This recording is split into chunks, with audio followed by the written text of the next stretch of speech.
In the harsh mountains of Apache territory circa 1870, lives Aiyana Blackhorse, a fierce 28-year-old Apache woman who has rejected every suitor for a decade, choosing instead to ride with the warriors and hunt like a man. Her independence has earned her respect, but also isolation, as tribal elders worry she will never fulfill her role as a mother and wife. When Kael Stormwind, a 35-year-old Apache warrior scarred by the loss of his first wife and child 10 years ago, returns from a long journey seeking spiritual healing, fate brings these two wounded souls together. Kael has sworn never to love again, believing himself cursed to bring death to those he cherishes.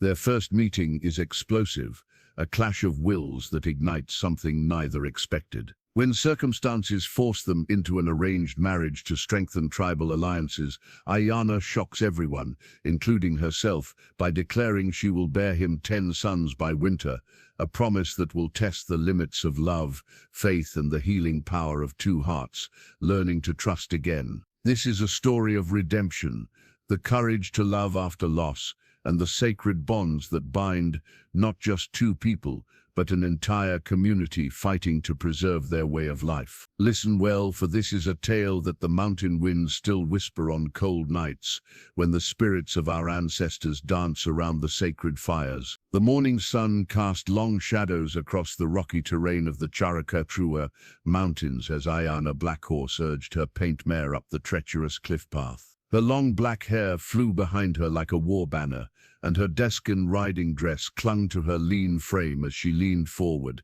speaking soft Apache words to her mount. "Faster, Tala," she whispered. "The elk won't wait for us to catch our breath." Below in the valley, the other hunters, all men, struggled to keep pace with the woman who rode like the wind itself had taught her. Aiyana had been leading hunts for 5 years now, ever since she'd proven herself by taking down a massive bull elk with a single arrow through the heart. The tribal elders had grudgingly accepted her skill, though they never ceased their worried murmuring about her unwed state. At 28 summers, she was far beyond the age when Apache women typically married and began bearing children. Suitor after suitor had approached her father's lodge, each one leaving with wounded pride and empty hands. Aiyana Blackhorse bowed to no man, and she certainly wouldn't share her sleeping furs with one. There, she pointed to a cluster of movement between the pine trees ahead. 3 bulls, maybe 4. "Tomas, take your men around the southern ridge. I'll approach from the north." Tomas Redhawk, a warrior her own age who'd been pursuing her for years, called out in protest. "Aiyana, let the men flush them out. You should stay back with the what, Tomas?" Her dark eyes flashed dangerously as she wheeled her horse around to face him. "With the women who stayed home to tend fires and weave baskets. I can outshoot every man in this hunting party, and you know it." The other hunters shifted uncomfortably in their saddles. They respected Aiyana's skill, but her defiance of traditional roles made them uneasy. What would happen to Apache ways if women began acting like warriors? Tomas held up his hands in a gesture of peace. "I meant no disrespect, Aiyana. I only worry for your safety. These bulls are larger than usual, and I've been hunting them since before you learned to string a bow." She nocked an arrow and tested the drawer of her weapon, a beautiful recurved bow she'd crafted herself from mountain sheephorn and sinew. "Do as I say, or return to the village and explain to the elders why we came back empty-handed." Without waiting for a response, she kicked Tala forward and disappeared into the forest, leaving the men to follow her lead or be left behind. The elk were magnificent creatures, their antlers spanning wider than a man could reach. Aiyana counted 4 bulls and twice as many cows, all feeding peacefully in a small meadow dotted with wildflowers. She dismounted silently, tethering Tala to a low branch, and crept forward on foot. This was her favorite part of the hunt, the moment when predator and prey existed in perfect balance, when success or failure hung on a single breath, a single heartbeat. She drew her bow, selecting the largest bull as her target. The arrow would have to be perfect, striking the heart to bring the massive animal down quickly and humanely. She drew back the bowstring, feeling the familiar tension in her shoulders, the way her breathing automatically slowed and steadied. The bull lifted his head, sensing something amiss, and for a moment their eyes met across the meadow. In that instant, Aiyana felt the strange communion that came with the hunt, a wordless understanding between hunter and hunted that spoke to something ancient in her Apache soul. The arrow flew true, striking exactly where she'd aimed. The bull staggered, took 3 steps, and collapsed. The other elk scattered in panic, bounding away through the trees with surprising grace for such large animals. Aiyana was moving toward her kill when the mountain lion attacked. It came from above, launching itself from a rocky outcrop with a scream that echoed off the canyon walls. Yellow eyes blazing with fury, the big cat had clearly been hunting the same elk herd. Now it saw Aiyana as competition, or perhaps as easier prey. She rolled aside at the last second, the lion's claws raking across her shoulder instead of her throat.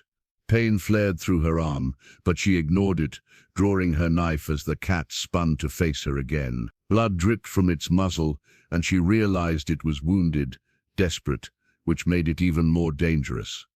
The lion crouched, preparing to spring again. Aiyana had seen too many warriors die facing mountain lions to have any illusions about her chances. The creatures were too fast, too strong, too well armed with claws and fangs. She gripped her knife and prepared to sell her life dearly. That's when the stranger appeared. He seemed to materialize from the forest itself, moving with a silence that rivaled the cat's own stealth. Tall and lean, with the build of a warrior in his prime, he carried a bow already nocked with an arrow. His face was angular, marked by old scars, and his black hair was streaked with premature gray at the temples, but it was his eyes that caught her attention. Dark brown, almost black, filled with a sadness so deep it seemed to have no bottom. The mountain lion sensed the new threat and spun to face him, giving Aiyana the opening she needed. She dove forward, driving her knife deep into the cat's ribs, angling upward toward the heart. The lion screamed and twisted, trying to reach her with its claws, but the stranger's arrow took it through the skull, ending its struggles instantly. Silence fell over the meadow, broken only by Aiyana's harsh breathing and the distant sound of approaching hoofbeats as the other hunters finally caught up. She looked up at her rescuer, taking in the details she'd missed in the heat of battle. He wore traditional Apache clothing, but of a style she didn't recognize: the cut of his shirt, the pattern of beadwork on his leggings.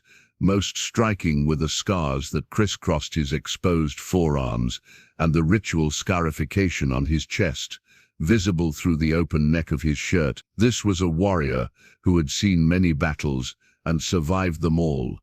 "You fight well for a woman," he said in Apache, his voice carrying a strange accent, not foreign but different, older, perhaps, as if he spoke the language as it had been spoken generations ago. Aiyana bristled at the backhanded compliment.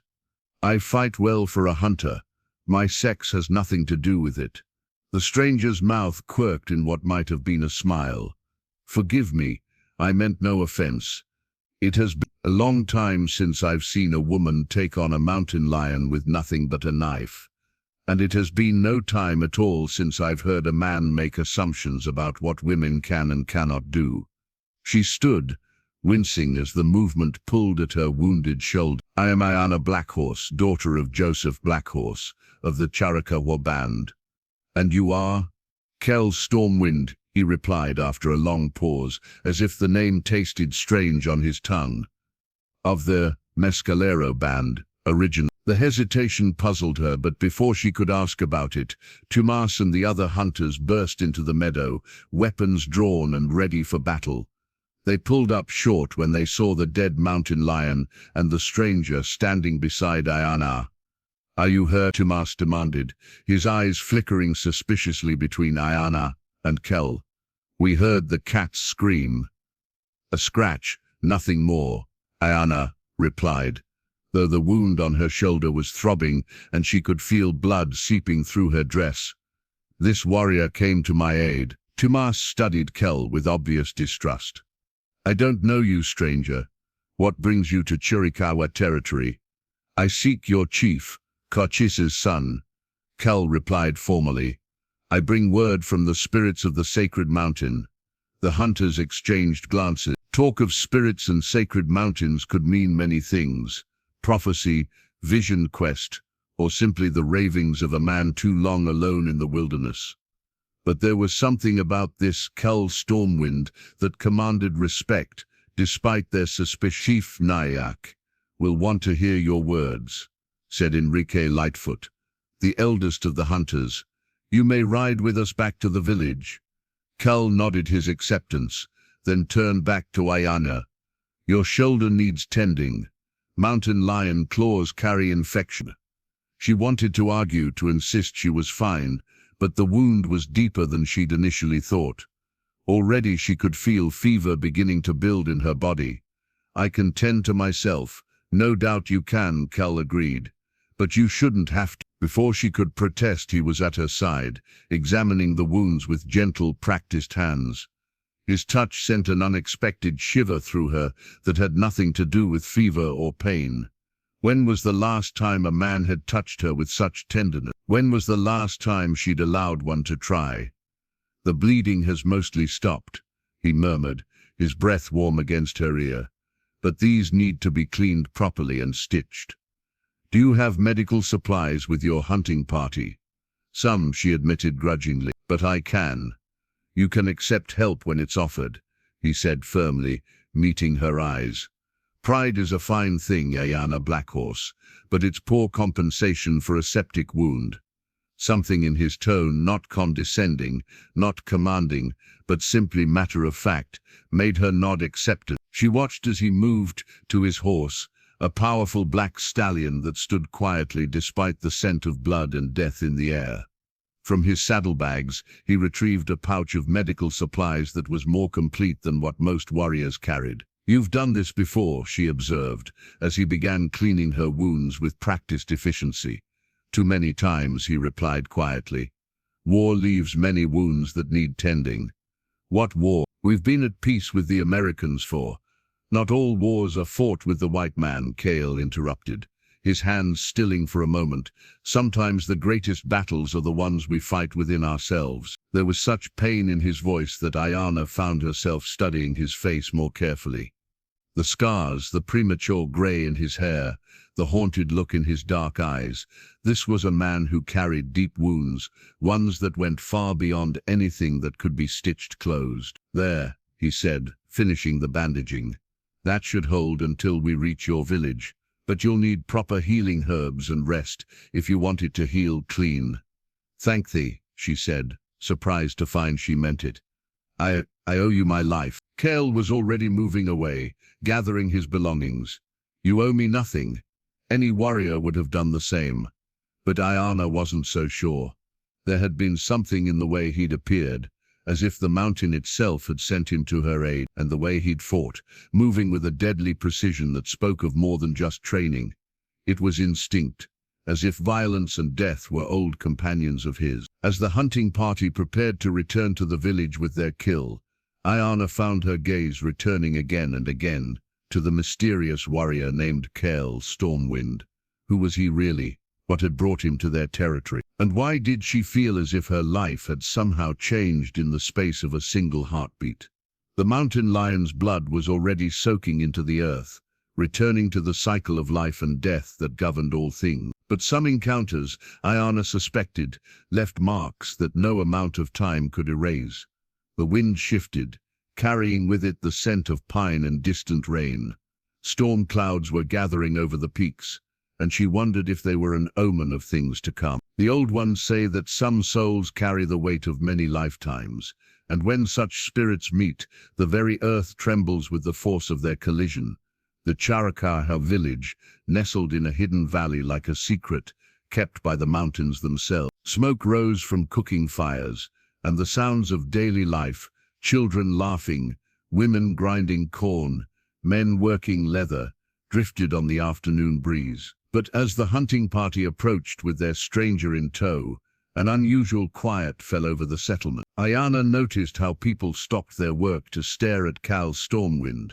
It wasn't merely curiosity about a newcomer, though visitors were rare enough in these troubled times. There was something else, a recognition perhaps, or a fear they couldn't name. The children who normally ran out to greet returning hunters hung back by their mothers' sides, their dark eyes wide with an instinct of weariness.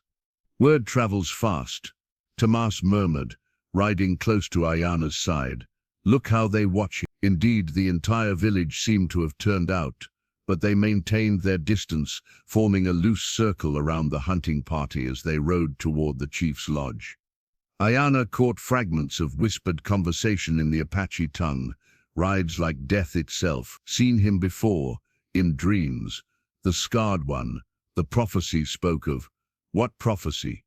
Aiyana asked her grandmother, Amanayeli, who had appeared at her horse's side with the silent grace that belied her 70 winters. The old woman's weathered face was grave as she studied Kael, with eyes that had seen too much of life and death. "The medicine man spoke of him 3 moons ago. Granddaughter, a warrior would come from the place where spirits walk, bearing scars of great loss, and carrying a burden that would either heal our people or destroy them." Aiyana felt a chill that had nothing to do with the mountain air. "And you believe this stranger is that warrior?" "I believe," Amanayeli said slowly, "that some things are written in the stars before we are born." "Look at him, child. Look with more than your eyes."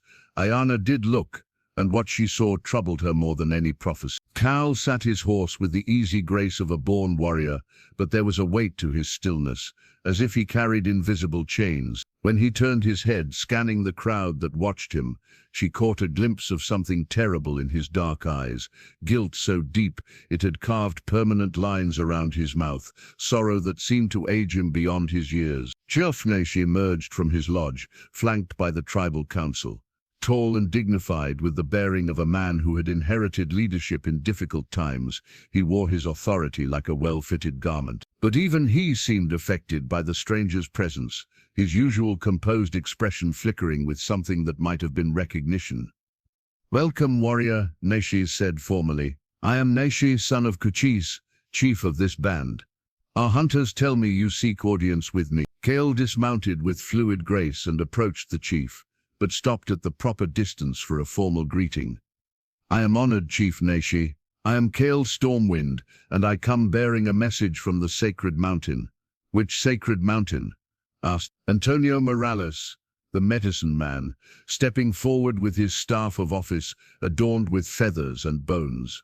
His ancient eyes seemed to pierce straight through to Kael's soul. "Many peaks are holy to our people, the mountain where the spirits of warriors go to find peace," Kael replied, and his voice carried a resonance that made several people step involuntarily. "The mountain where I have walked among the dead for 10 winters, seeking forgiveness for my failures." A collective intake of breath rippled through the gathered tribe. To of walking among the dead was no casual thing. It implied either great spiritual power or dangerous madness. Morales raised his staff, the bones and feathers rattling in the sudden wind that seemed to spring from nowhere. "You speak of the shadow trail," the medicine man said, his voice barely above a whisper. "The path that leads beyond the world of the living. Few who walk that road return, and those who do, returned, Kael finished. "Yes, grandfather, I have been changed by what I saw there, by what I learned, by the price I paid for the privilege of breathing when others could not." Aiyana felt her wounded shoulder throb in sympathy as she watched this exchange. There was pain in every line of Kael's body, a grief so profound it seemed to bend the air around him. What had happened to this man? What terrible loss had driven him to seek death among the spirits? Chief Nyash gestured toward his lodge. "Come, we will hear your words in council, as is proper. But first, our healer must tend to the wounds you helped treat. Aiyana, you will join us after Maria has seen to your shoulder." "Chief, I am well enough to," Aiyana began, but her grandmother's firm hand on her arm silenced her protest. "Go, child," Amanayeli said quietly. Some conversations are not meant for wounded ears. Rest, heal, and perhaps the spirits will reveal their purpose in bringing this stormwalker to our people. Reluctantly, Aiyana allowed herself to be led to Maria Windwhisper's healing lodge. The elderly woman was the village's most skilled healer, her knowledge of herbs and injuries legendary, even among other tribes. But as she cleaned and redressed Aiyana's wounds, her dark eyes were troubled. "This Kael Stormwind," Maria said quietly, working with practiced hands. "His touch on these wounds, it carries power, healing power.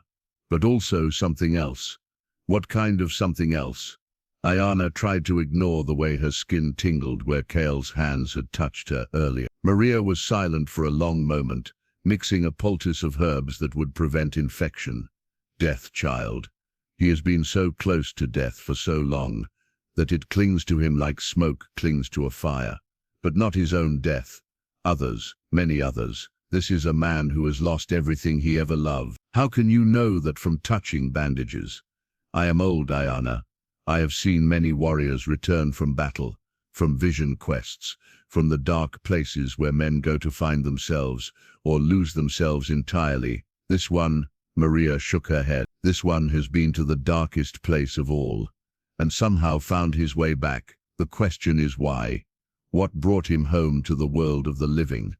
That question haunted Aiyana as she rested in her family's lodge, listening to the sounds of the village settling into evening routine. Through the hide walls she could hear fragments of heated discussion from the chief's lodge, where the council meeting continued. Her father, Joseph Blackhorse, entered their lodge as darkness fell, his weathered face troubled. As one of the tribal elders and a respected warrior in his own right, he would have been present for Kael's formal audience with the chief. "Father," Aiyana said, sitting up despite Maria's orders to rest, "what did the stranger tell the council?" Joseph settled heavily beside the fire, his movements showing his 54 years more than usual. "Troubling words, daughter. He speaks of signs and portents, of changes coming that will test our people's strength. He says the spirits have shown him visions of our future, both the glory we might achieve and the darkness we might fall into. And the council believes him. Dr. Morales believes him. The medicine man says this Kael carries the mark of true vision, that his words come from sources beyond this world. Chief Naya, the chief is more cautious. He remembers too well what happened the last time our people followed a prophet's words." Aiyana knew the history her father referred to, the great uprising that had led to so much death and suffering for their people. The Apache had learned to be wary of those who claimed to speak for the spirits, no matter how convincing their words might be. "What of his request?" she asked. "What does he want from us?" Joseph's expression grew even more troubled. "That is what concerns me most, daughter. He asks for nothing. No sanctuary, no supplies, no warriors to follow him on some quest. He says he came only to deliver his message and to find something he lost long ago." "What did he lose?" "His ability to trust in the possibility of happiness," Joseph said quietly. "His belief that love can conquer even the deepest grief." He spoke of this to the council as if it were a weakness he needed to overcome, but Dr. Morales sees it differently. "The medicine man believes Kael has been sent here not to find what he lost, but to help someone else find what they have lost as well." A chill ran through Aiyana that had nothing to do with the mountain air seeping through the lodge walls. "What are you saying, father?" "I'm saying that sometimes the spirits work in ways we don't understand, bringing together people who need each other even when they don't know it themselves. This warrior, this Kael Stormwind, he watches you, daughter, when he thinks no one is looking, and you watch him as well." Heat flooded Aiyana's cheeks. "He's a stranger. I barely know him. Your mother and I barely knew each other when the spirits brought us together," Joseph said gently. "But sometimes, child, the heart recognizes what the mind has not yet accepted. Be careful, Aiyana. This man carries great power, but also great pain. To love him would be to share that pain." "Who said anything about love?" Aiyana protested, but even as she spoke the words, she knew they rang false. Something had passed between her and Kael in that meadow, something deeper than gratitude for a life saved. The memory of his gentle hands tending her wounds, the way his dark eyes had seemed to see straight through to her soul, these thoughts had haunted her all afternoon. Joseph studied his daughter's face in the firelight, reading the truth she tried to hide. "You have never shown interest in any man who sought your hand," he said slowly. "In 10 years you have rejected every suitor, claiming you needed no man to complete your life. But this stranger, he's different, isn't he?" Aiyana wanted to deny it, but the words wouldn't come. Instead, she found herself thinking of the prophecy her grandmother had mentioned.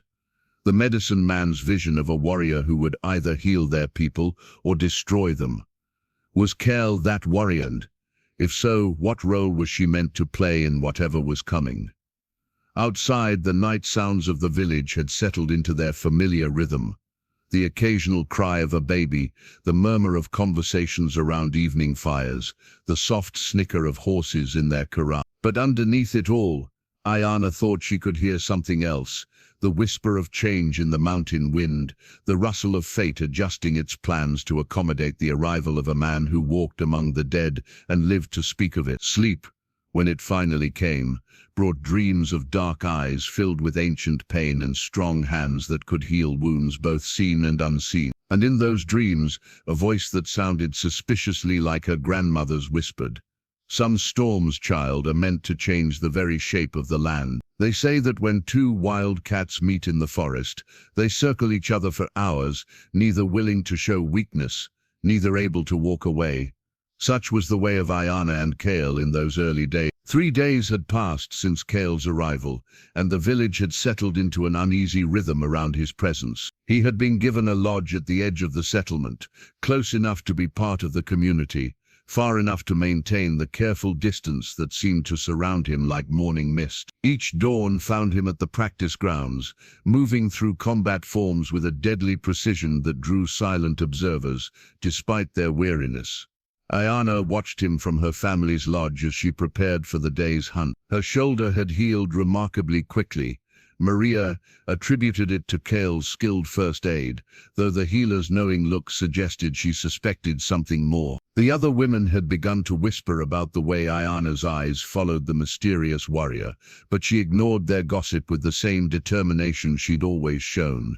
"You're staring again," observed Senna Lightfoot, her closest friend since childhood. The 2 women had grown up together, though their paths had diverged when Senna chose marriage and motherhood while Aiyana chose independence. "I'm observing," Aiyana corrected, checking her bow for the 3rd time. "He moves differently than our warriors. His technique is ancient, as if he learned from teachers who are long dead, or as if he learned from the dead themselves," Senna said quietly, glancing toward where Kael practiced alone in the pre-dawn darkness. "The children won't go near him. Little Maria Windcloud says he smells like winter storms and old graves." Aiyana wanted to argue, but she couldn't deny the strange aura that seemed to cling to Kael. When he passed by, horses grew restless and dogs whined. Birds fell silent, even the wind seemed to still, as if nature itself held its breath in his presence. "He saved my life," she said finally. "Whatever else he may be, he's no enemy to our people." "Perhaps not," Senna agreed, but Dr. Morales spoke with the spirits long into the night. "He says Kael carries a burden that could consume anyone who gets too close. Be careful, my friend. Your heart has always been too brave for your own good." Before Aiyana could respond, a commotion erupted from the direction of the practice grounds. Raised voices, the sound of steel striking steel, and underneath it all, a woman's sharp cry of alarm. Both women grabbed their weapons and ran toward the disturbance.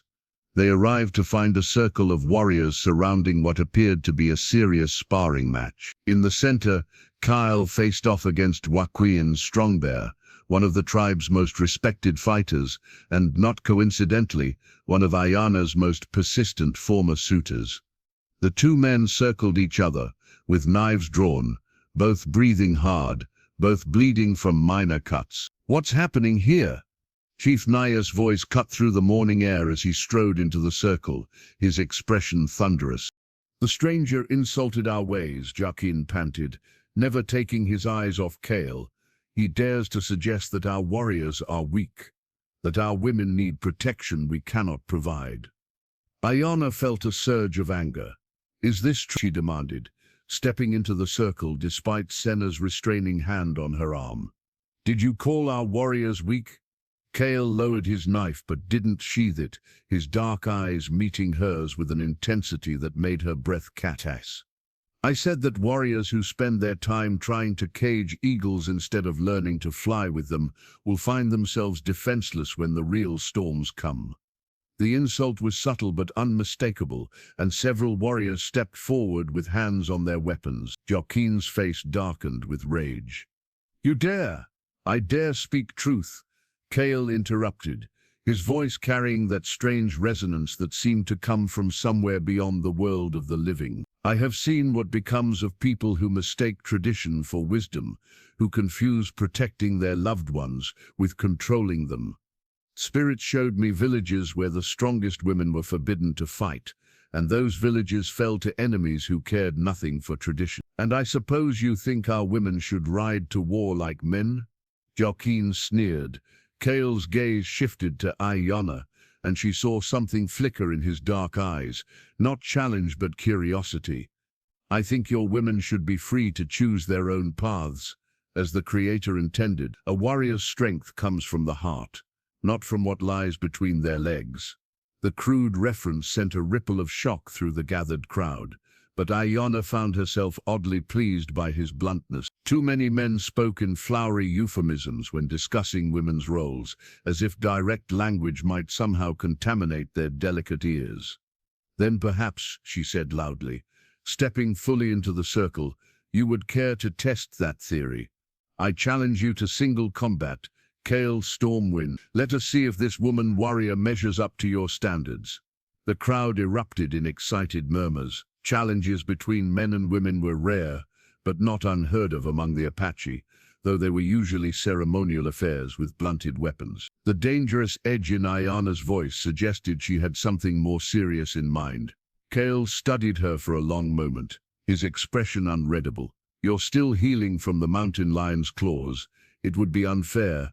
Are you refusing my challenge? Aiyana's voice carried clearly across the practice ground, and she knew that everyone present would carry word of this moment throughout the village within the hour. Do you fear to face a mere woman in combat? A slow smile spread across Kael's scarred features, and for the first time since his arrival, he looked genuinely amused, rather than burdened by invisible sorrows.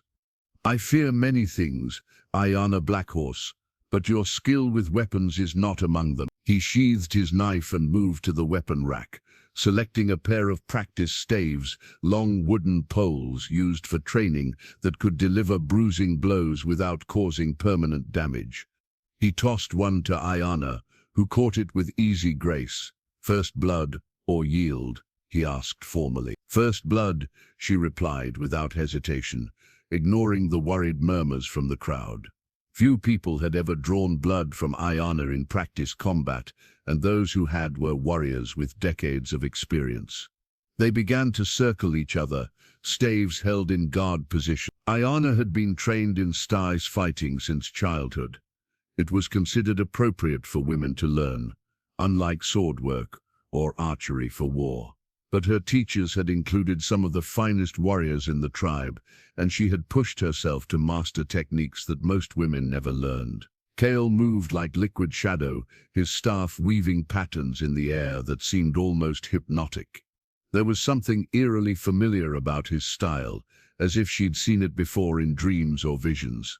When he struck, it was with blinding speed, his staff whistling through the air toward her ribs. Aiyana barely managed to block, the impact jarring her arms to the shoulders. Before she could recover, he was pressing his attack with a combination of strikes that forced her to give ground. The crowd murmured appreciatively. Clearly the mysterious stranger was as skilled as he was dangerous. But Aiyana had not earned her reputation by yielding to superior strength. She absorbed his rhythm, learning the subtle tells that preceded each attack, and began to fight back with increasing confidence.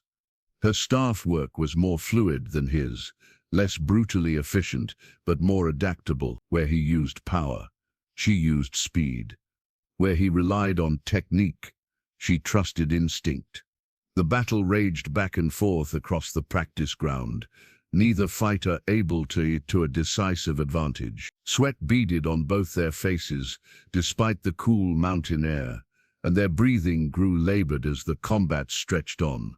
The watching crowd had fallen silent, absorbed in what was clearly a contest between two masters of their craft. It was Kael who made the first mistake, a slight overextension on a thrust that left his ribs exposed for a fraction of a second. Aiyana's staff cracked against his side with enough force to stagger him, and she pressed her advantage with a series of strikes that drove him back toward the edge of the circle. But as she moved in for what should have been the decisive blow, something strange happened. For just an instant, Kael's eyes seemed to lose focus, as if he was seeing something other than the woman attacking him. His defense faltered, his staff dropping to a guard position that left his entire upper body vulnerable. Aiyana's strike was already in motion, aimed at his shoulder with enough force to draw blood and end the match. But as her staff descended, she saw something in his face that made her heart clench. Not pain or fear, but a terrible, resigned acceptance, as if he welcomed the blow that was coming. At the last possible second, she adjusted her aim, her staff whistling harmlessly past his ear instead of striking home.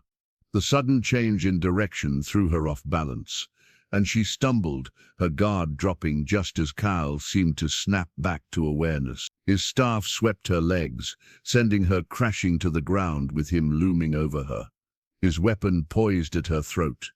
For a moment they stared at each other in the sudden silence, both breathing hard, both aware that the match could have ended very differently. "Yield," Kael said quietly, but there was no triumph in his voice, only a kind of weary sadness that made Aiyana wonder what he had seen in that moment of distraction. "I yield," she replied, but she made no move to get up, studying his face intently. "What did you say? When your guard dropped, what were you looking at?" Kael stepped back and offered her his hand, pulling her to her feet with easy strength. "Ghosts," he said simply. "I saw ghosts." The crowd began to disperse, disappointed that the match had ended without blood, but impressed by the skill both fighters had displayed. Chief Naich approached, his expression thoughtful, an instructive demonstration. He said diplomatically, "Perhaps we have all learned something today about the nature of strength." But Aiyana heard him. She was still staring at Kael, trying to understand what had just happened between them. He had been winning, decisively winning, until something in his mind had transported him elsewhere, and she had deliberately thrown away her own victory rather than take advantage of his moment of vulnerability. "Why did you pull that strike?" Kael asked quietly, echoing her own thoughts.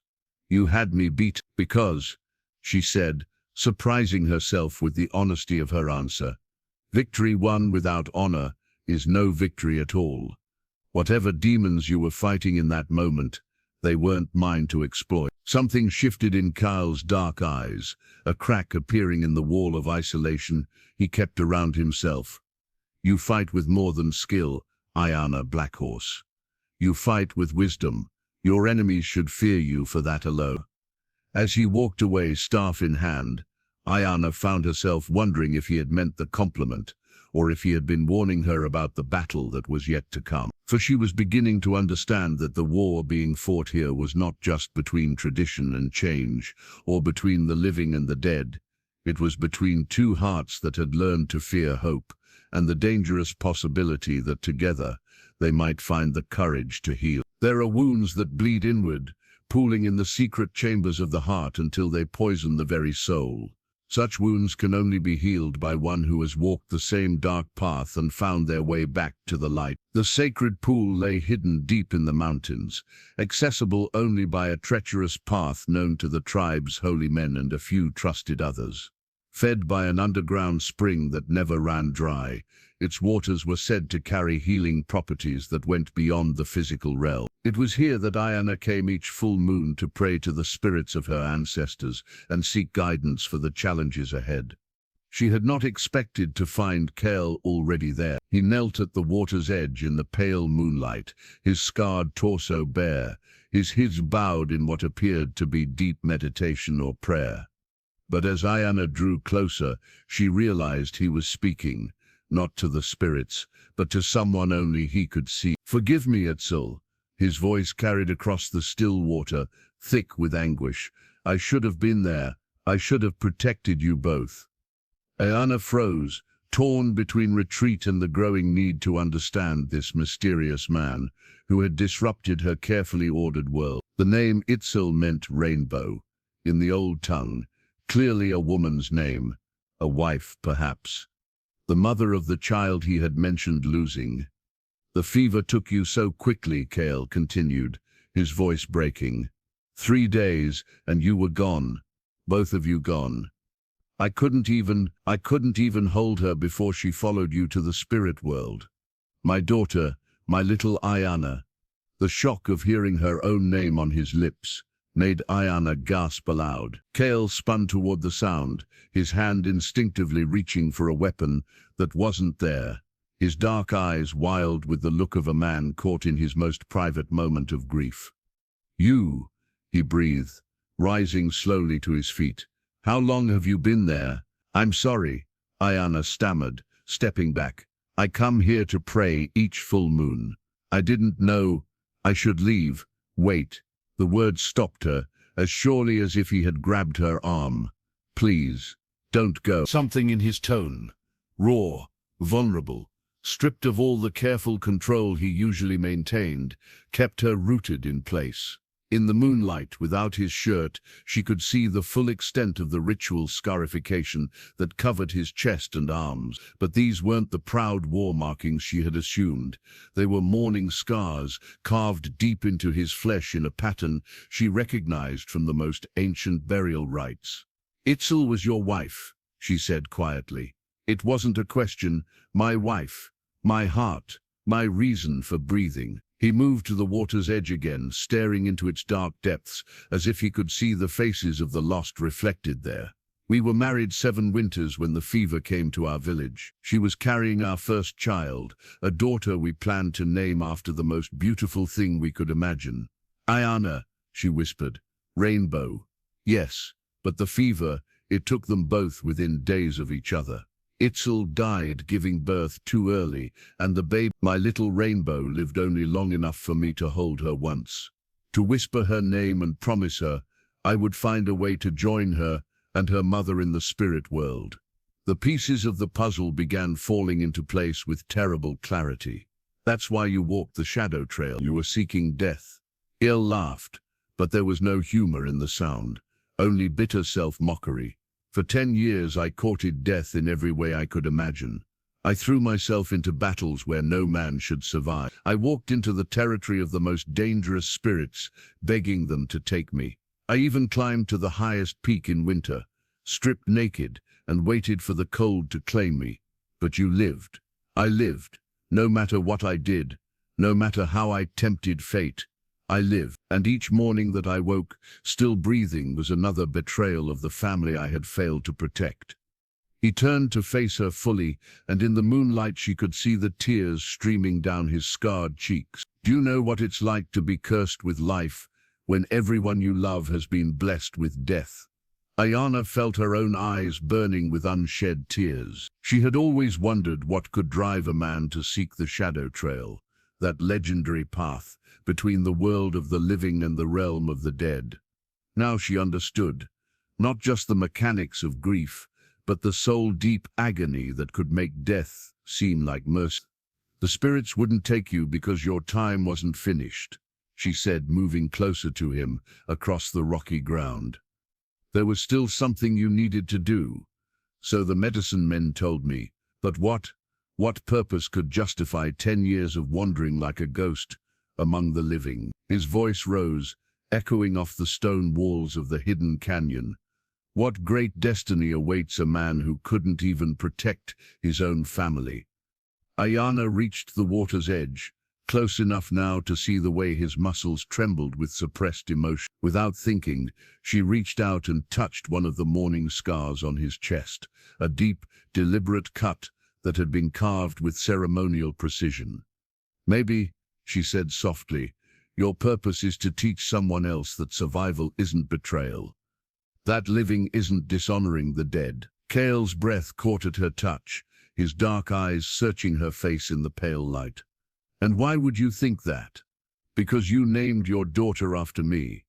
The words tumbled out before she could stop them, a connection forming in her mind that she didn't fully understand. "Of all the names you could have chosen, all the beautiful things in the world, you picked mine. And 10 years later, you find yourself in a village with a woman who bears that name. Do you really think that's coincidence?" "I think," Kael said carefully, "that a man desperate enough can see patterns where none exist, hope where none should be." But even as he spoke, his hand came up to cover hers where it rested against his scarred chest. His skin was fever-warm despite the cool mountain air, and she could feel his heart beating beneath her palm, rapid, irregular, very much alive. "I've been dead inside for 10 years, he whispered. "Dead to joy, dead to hope, dead to everything that makes life worth living. I came here expecting to deliver my message and disappear back into the wilderness. I never expected..." "What?"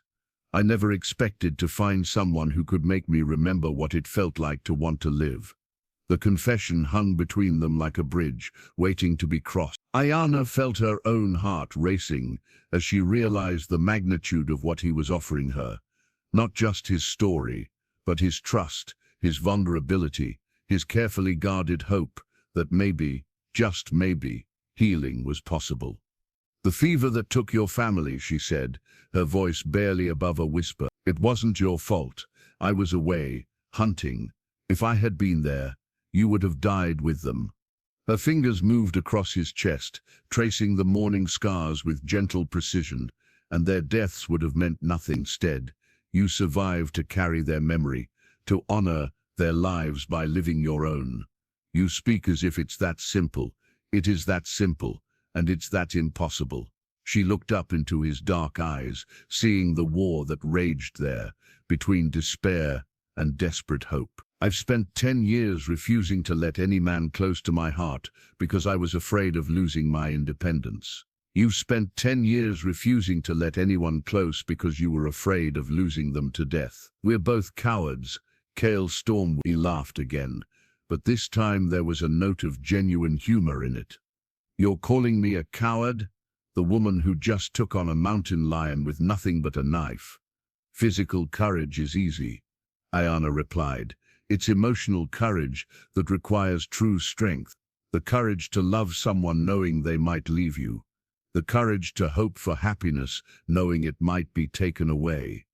And do you have that kind of courage?" The question hung in the night air between them, loaded with possibilities that both terrified and thrilled her. Looking into his eyes, seeing the slow death of his despair and the tentative birth of something that might eventually become joy, Aiyana made a decision that would change both their lives forever. "Ask me again tomorrow," she said, stepping back from him with deliberate slowness. "When the sun is shining, and we're both thinking clearly. Ask me when you're sure you want to hear the answer."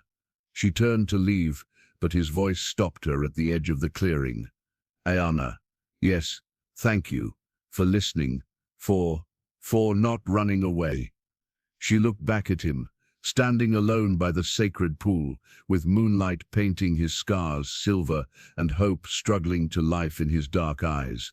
"Some things are worth staying for," she said simply, and walked back into the forest, leaving him alone with his ghosts and his slowly healing heart. But as she made her way down the treacherous mountain path, Aiyana carried with her the memory of his touch, the sound of her name on his lips when he spoke of his lost daughter, and the growing certainty that the spirits had indeed brought them together for a purpose neither of them fully understood yet. Behind her, in the sacred pool's reflection, 2 figures seemed to dance in the moonlight. The ghost of a woman named Itzil, and the spirit of a child who would never grow up, both smiling as if they approved of what they had witnessed between the living man who mourned them and the living woman who might yet teach him to love again. When the heart finally breaks free from the chains of fear, its voice can shake the very foundations of the earth. Such was the power in Aiyana's words. On that day when summer turned to autumn, the morning after the encounter at the sacred pool brought news that would change everything. Runners arrived at dawn with word that a neighboring tribe, the Mimbres band, was facing a crisis that threatened their very survival. A prolonged drought had dried their water sources, and disease was spreading through their weakened population. Worse still, their chief had died, leaving them without strong leadership just when they needed it most. Chief Naya called an emergency council meeting as the sun climbed over the eastern peaks. The Cherokee War had ancient obligations to help their Apache brothers in times of desperate need, but their own resources were stretched thin. The decision of how much aid to provide and who would deliver it would require careful deliberation. Aiyana found herself summoned to the council lodge, an honor rarely extended to unmarried women. As she entered the sacred space where the tribe's most important decisions were made, she saw Kael already seated among the circle of elders, his presence now accepted if not entirely welcomed. Aiyana Blackhorse, Chief Naichai, said formally, "You have proven yourself as both hunter and warrior. Your counsel is valued in this matter." Dr. Morales, the ancient medicine man, leaned forward on his staff of office. "The Mimbres band needs more than supplies and medicine," he said, his voice carrying the weight of prophecy. "They need hope. They need a sign that the Apache people will endure, that our bloodlines will continue strong into the future." "What are you suggesting, grandfather?" asked Joseph Blackhorse, Aiyana's father. "I am suggesting," Dr. Morales replied slowly, his dark eyes moving between Kael and Aiyana with deliberate meaning, "that perhaps it is time for this tribe to celebrate a union that would strengthen both our spiritual bonds and our practical alliance." A murmur ran through the council circle.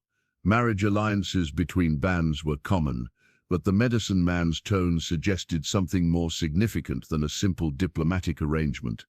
"The spirits have shown me visions," Dr. Morales continued, raising his staff. "A warrior who has walked among the dead will find new life through love. A woman who has rejected the bonds of marriage will discover that the right chains can set the spirit free.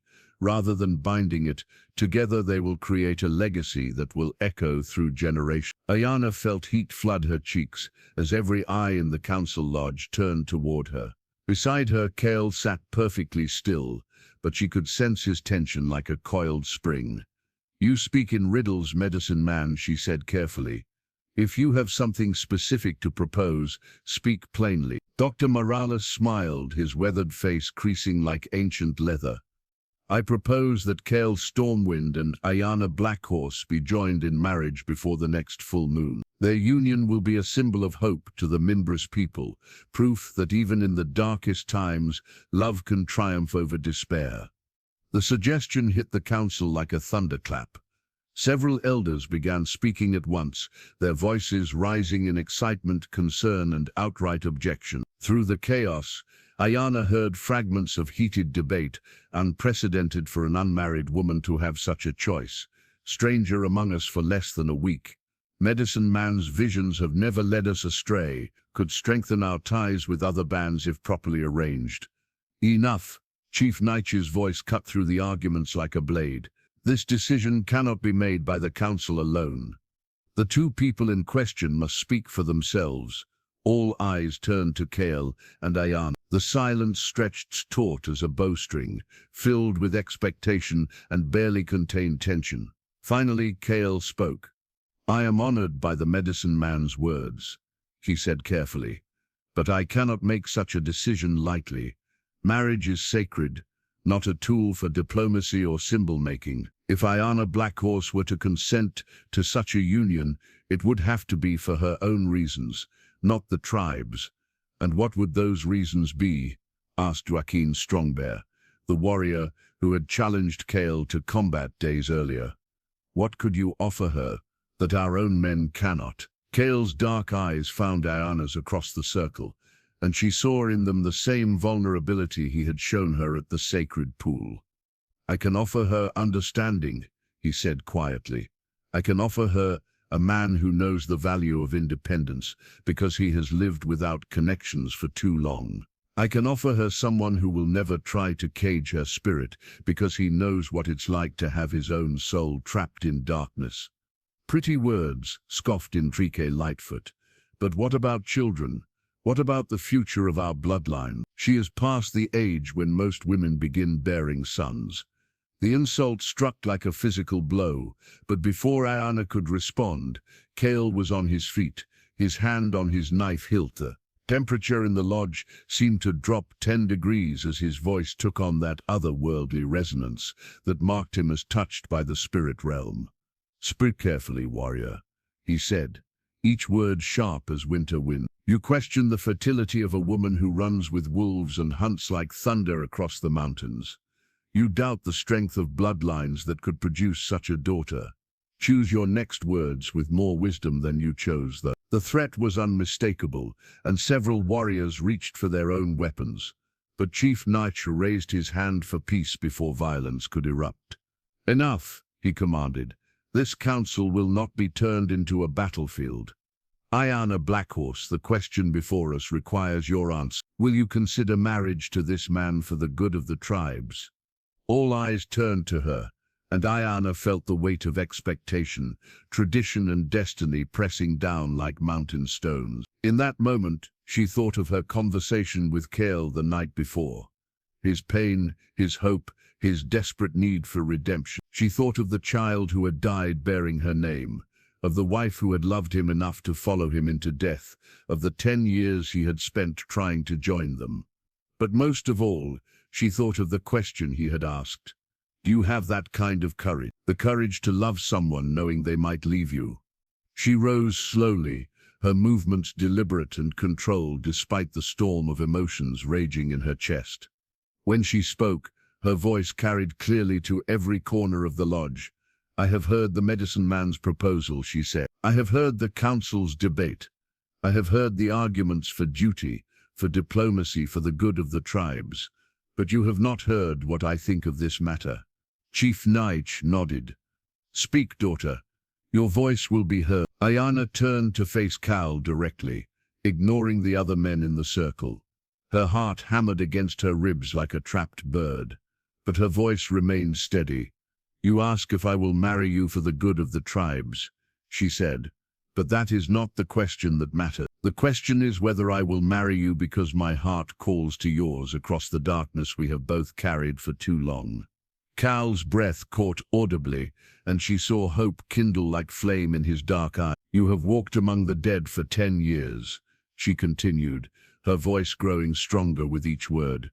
"I have walked among the living without truly being alive for just as long.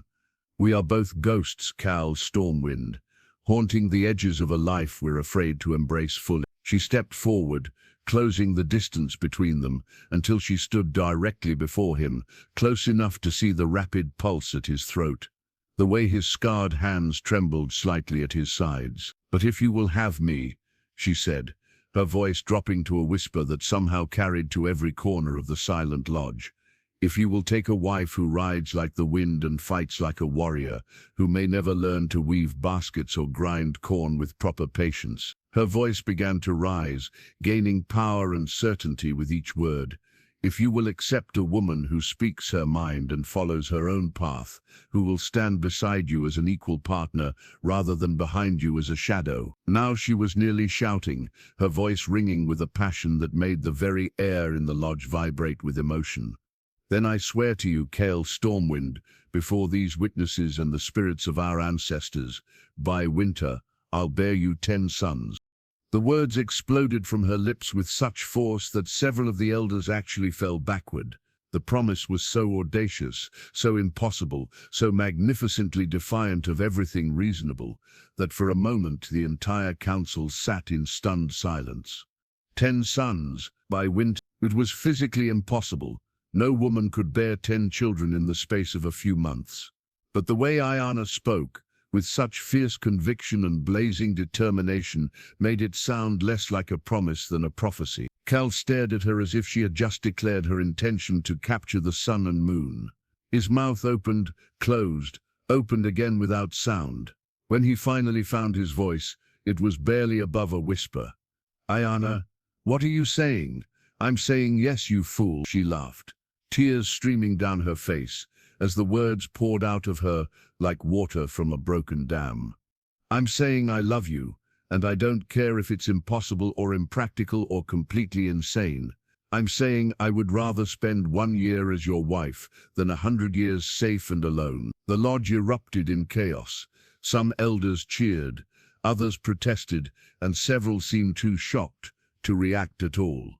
But through the noise, Kael stepped forward and took Aiyana's face in his scarred hands, his eyes blazing with emotions too powerful for words. 10 suns by winter," he repeated wonderingly. "You magnificent, impossible woman. Do you have any idea what you've just promised?" "I've promised you a miracle," she replied, standing on her toes to bring her lips closer to his ear. "And I keep my promises." When they kissed, right there in front of the entire tribal council, the mountain itself seemed to tremble with the force of their joining. And in that moment, every person present knew they had witnessed something that would be spoken of for generations, the moment when 2 wounded souls found the courage to heal each other, and love proved stronger than death itself. Outside, the wind carried the sound of their joy across the valley, and the spirits of a woman named Itzel and a child who would never grow up smiled and danced in the sunlight, finally free to rest, knowing that love had conquered even the darkest grief. Listen closely to this final chapter, for it speaks of miracles that cannot be measured by the eyes, but only by the heart.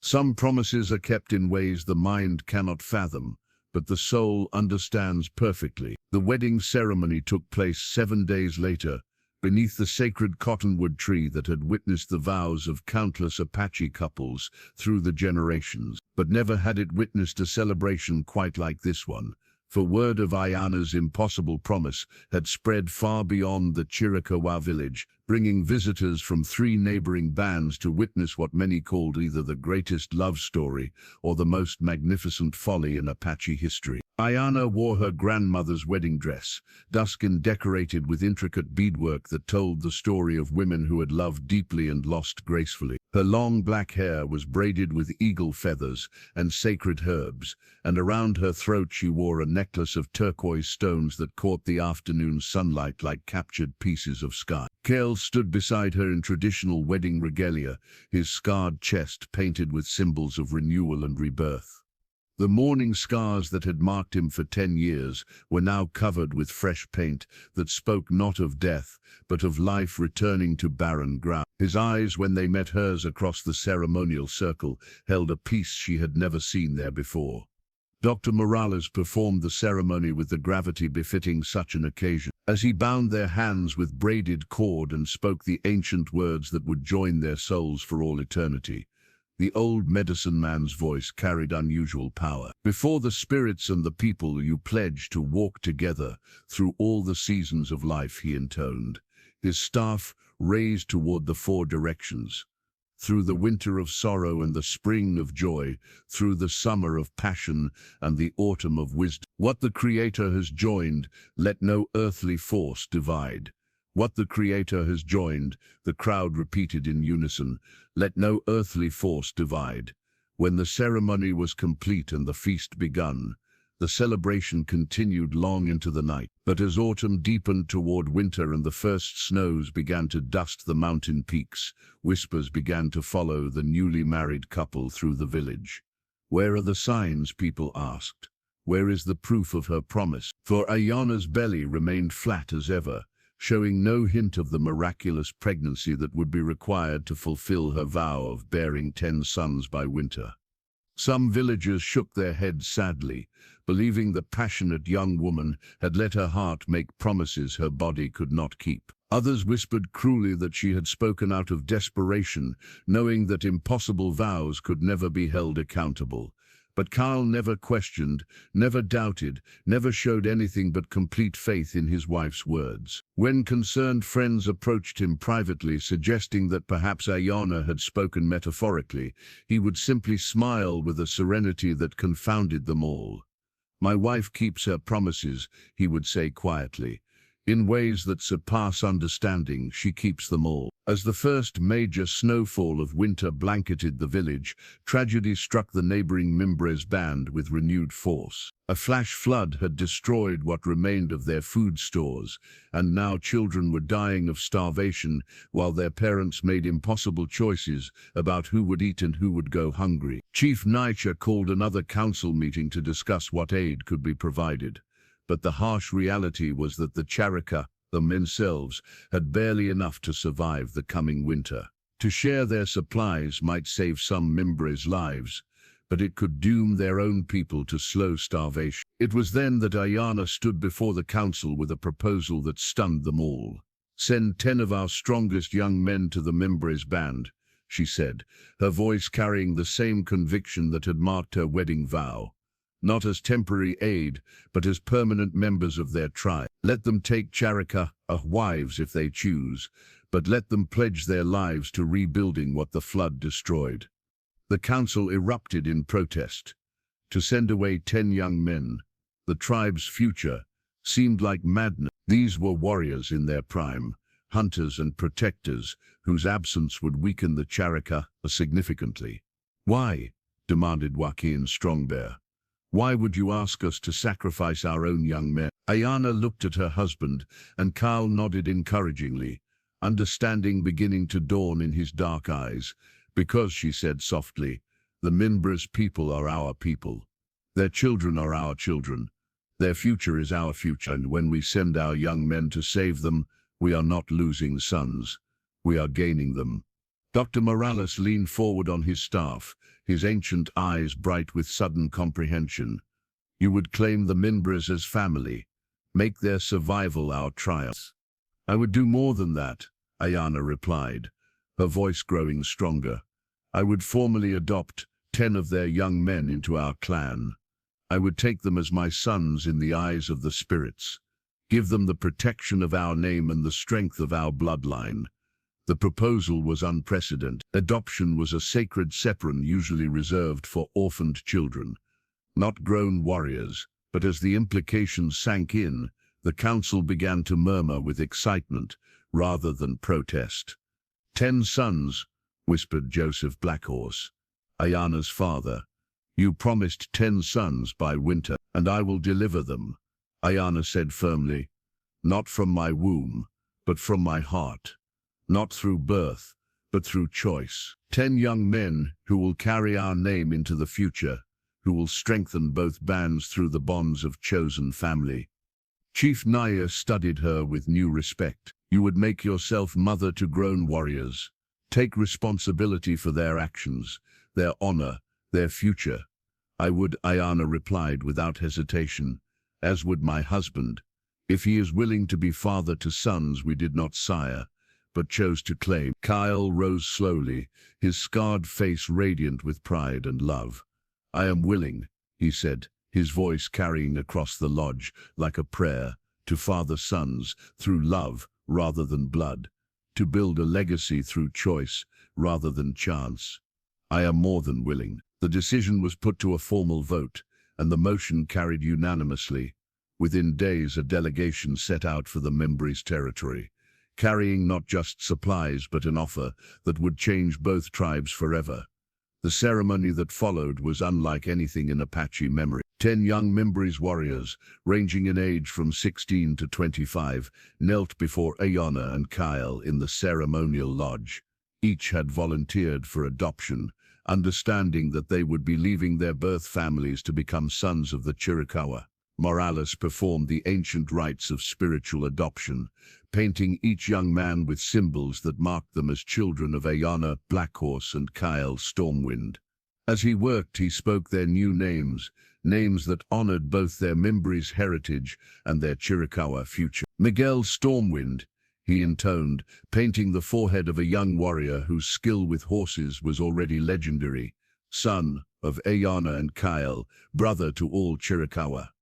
Diego Stormwind, Carlos Stormwind, Antonio Stormwind. One by one, the 10 young men received their new identities, their new family, their new futures. And as each name was spoken, Aiyana felt her heart expand to embrace another son, another life that she would guide and protect with all the fierce love she had once reserved for her independence alone. The last to be adopted was the youngest, a boy of barely 16, whose parents had died in the flood. When Dr. Morales painted his forehead and spoke his new name, the child began to weep with joy and relief. Francisco Stormwind, the medicine man, declared, "Beloved son, welcome home." As the ceremony concluded and the new family gathered around the ceremonial fire, Aiyana looked at the faces of her 10 adopted sons and felt a completion she had never imagined possible. They were not the children of her body, but they were the children of her choice, her love, her determination to keep an impossible promise in the most perfect way imaginable. Colin moved to stand behind her, his hands resting on her shoulders as they both gazed at the young men who would carry their name forward into the uncertain future. 10 sons by winter, he murmured in her ear, his voice thick with emotion. "You kept your promise." "Our promise," she corrected, leaning back against his solid warmth. "We kept our promise." As the winter deepened and the Mimbra's people began to recover from their disasters with the help of their new Chiricahua brothers, stories of Aiyana's miraculous promise spread throughout the Apache lands. But those who heard the tale complete, who understood how she had fulfilled her vow through love rather than biology, through choice rather than chance, spoke of it with reverence reserved for the greatest legends. Years passed, and the 10 sons of Aiyana and Kael grew into mighty warriors, skilled hunters and wise leaders. They married and had children of their own, creating a vast network of family connections that strengthened both bands immeasurably. The Stormwind name became synonymous with honor, courage, and the revolutionary idea that families could be built through love as surely as through blood. Miguel became a renowned horse trainer whose skills were sought by tribes across the Southwest. Diego earned fame as a diplomat who could negotiate peace between warring bands. Carlos led hunting parties that never returned empty-handed, while Antonio became a war chief whose strategic brilliance was matched only by his compassion for the weak. Francisco, the youngest, surprised everyone by showing an aptitude for medicine and prophecy that rivaled Dr. Morales himself. Under the old shaman's tutelage, he learned the ancient ways of healing and speaking with spirits, eventually becoming the bridge between the Mimbres and Chiricahua spiritual traditions. But perhaps the greatest miracle was the change that occurred in Kael himself. The man who had sought death for 10 years became a devoted father who lived fully in each moment, teaching his adopted sons not just the skills of warfare and hunting, but the deeper lessons of love, loss, and the courage to hope again. On their 10th wedding anniversary, as they sat together watching their grown sons compete in the annual games, Aiyana asked her husband if he ever regretted the path that had brought them together. "Regret?" Kael laughed, his hair now completely silver but his eyes bright with content. "How could I regret the journey that led me to you? The pain, the grief, the 10 years of wandering, all of it was necessary to make me the man who could appreciate the miracle of your love. And if you could go back," she pressed, "knowing what you know now, would you change anything?" Kael was quiet for a long moment, watching Francisco demonstrate a healing technique to a group of younger warriors, while Miguel showed off his latest horse training innovation nearby. "I would not change Jetzel's death," he said finally, his voice steady and sure. "Not if it means our sons, these 10 magnificent young men who call us mother and father, would never have existed. The pain was the price of this joy, and it was worth every moment of suffering." Aiyana took his hand, feeling the calluses and scars that told the story of their shared life. "Morales says the spirits planned this from the beginning, that you were always meant to lose your first family so you could gain a second one." Perhaps, Kael agreed, Or perhaps we created our own destiny through the courage to love despite our fears. Either way, we have been blessed beyond measure. As the sun set over the mountains that had witnessed their first meeting, their passionate courtship, and their impossible wedding promise, Aiyana reflected on the strange paths that had led them to this moment. She had promised 10 sons by winter, and she had delivered them, not through the miracle of biology, but through the far greater miracle of love that transcends blood, choice that creates family, and promises kept in ways the heart understands even when the mind cannot. Their story became legend among the Apache people, passed down through generations as proof that the most impossible vows can be fulfilled by those brave enough to love beyond reason. And on quiet nights, when the mountain wind carries the voices of the ancestors, old storytellers still speak of Aiyana Blackhorse and Kael Stormwind, the woman who promised 10 sons and the man who learned to live again. And so ends the tale of the promise that shook the mountain, the love that conquered death, and the miracle of a family built not by blood, but by choice. Let all who hear this story remember that the greatest promises are not always kept in the ways we expect, but always in the ways we need most.